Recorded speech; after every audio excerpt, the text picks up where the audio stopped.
Hello everyone! So ito po yung part 2 ng video tungkol sa Catholic Church wedding requirements.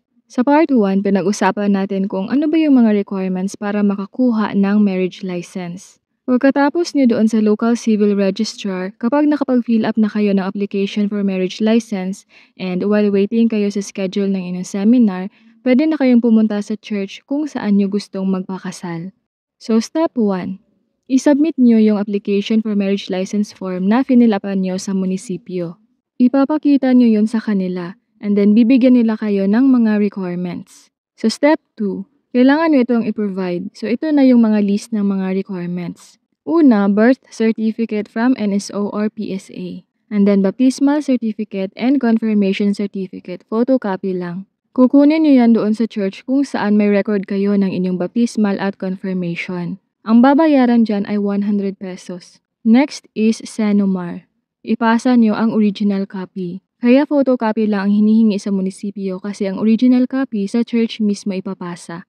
And then ipasa nyo yung marriage license, original copy din. Step 3. Chapel information. Kung sa ibang simbahan ka magpapakasal, kailangan mong mag-provide ng chapel information from your parish kung taga saan ka at taga saan ang partner mo. So pumunta lang kayo sa inyong parish church at tanungin ang information clerk. Humingi kayo ng BSC information sheet. So depende kung anong term yan sa inyo. Wala naman yung bayad, pwede nyo din i-photocopy kasi hihingi sila ng copy niyan. Isa sa'yo, isa sa partner mo, tig-isa sa parents ninyo at isa-isa rin sa mga sponsors ninyo o mga ninong at ninang.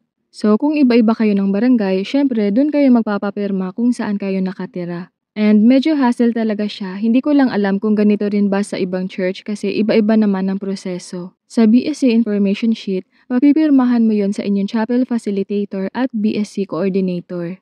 May mga questions din kung active ka ba sa inyong chapel o simbahan, sumasali ka ba sa mga BSC sessions o palagi ka bang nagsisimba doon. So kung hindi ka ganun ka-active, be friendly na lang para pumirma sila. Kung need naman na umattend ka muna ng BSC, gawin mo. So pagkatapos nilang pirmahan lahat, bumalik ulit kayo sa inyong parish church kasi ang last na pipirma sa BSC information sheet ay ang inyong parish priest. At kung tapos na, ipasa nyo na ito sa church kung saan kayo magpapakasal kasi ito yung isa sa mga requirements na hinihingi nila, ang chapel information o BSC information sheet.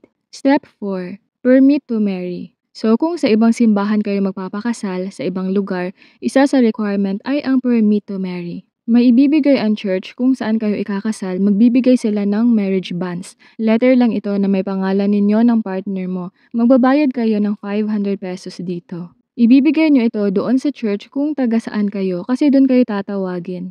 Ito yung public announcement na kayo'y magpapakasal na. So they will inform you sa exact date ng 3 magkakasunod na Sundays kung saan tatawagin yung mga pangalan ninyo para malaman kung may tututol ba sa inyong kasal. Usually ginagawa to before magsimula yung mass or pagkatapos na. Yung iba naman naka-flash lang sa screen ang mga pangalan ng ikakasal. Kapag natapos na ang 3 magkakasunod na linggo, pwede na kayo mag-follow up kung pwede nyo nang makuha ang inyong permit to marry signed by the parish priest. Kapag napirmahan na ng parish priest, i-release naman nila agad yung permit to marry. Letter lang din siya at ipapasa nyo ito sa church kung saan kayo magpapakasal. Step 5. Kailangan yung umattend ng 3 seminars. Again, depende yan sa inyong church. Una, Basic Orientation Seminar. So, yung schedule nito sa amin ay every second Saturday of the month. At kailangan kasama yung both parents ninyo, yung mga ninong at ninang na kinuha nyo at kayong dalawa ng partner mo. Yung pangalawa naman ay Pre-Cana Seminar or Preparation Before Marriage Seminar. Bale 2 days ito, Saturday and Sunday. Sa Saturday, yung ikakasal lang ang pupunta at sa Sunday, yung ikakasal kasama ulit ang parents at ninong at ninang. So medyo hassle talaga siya lalo na't may mga trabaho din yung parents ninyo, lalong-lalo na yung mga ninang at ninong na kukunin nyo. Kaya mas maganda talaga if konti lang yung ninong at ninang pero depende pa rin po yan sa preference ninyo at depende rin sa requirements ng church. Kapag natapos nyo na lahat ng seminars at naipasa nyo na ang lahat ng mga requirements, proceed na tayo sa next step. Step 6.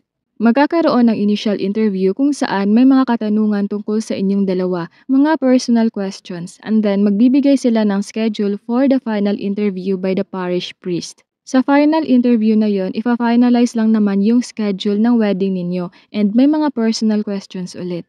So pagkatapos nun, kailangan nyo na lang magbayad. Step 7 ay ang payment. Yung wedding fee na binayaran namin ay 3,890 pesos. Sa choir din, nagbayad kami ng 1,000 pesos. And again, depende po yan sa church ninyo kung magkano ang wedding fee at kung ano ang proseso dyan sa inyo. Sa ninong at ninang naman, 200 pesos ang bayad per person. Kung marami yung sponsors ninyo, usually kayo din po yung magbabayad nun. Kung kaya nyo naman maningil sa kanila, gawin nyo kasi sila naman talaga dapat ang magbabayad niyan. Pero pag hindi sila nagbayad, mapapalaki talaga ang gastos nyo lalo na't marami kayong kukuning ninong at ninang. So ayan, tapos na po. Konti lang siya pero medyo hassle lang talaga yung process. Gusto ko lang i-share ito kasi in our own experience, sobrang hirap talaga yung di mo alam saan ka magsisimula, anong unang gagawin. Magkakaiba man ang proseso ng mga munisipyo at simbahan, at least lang may idea kayo.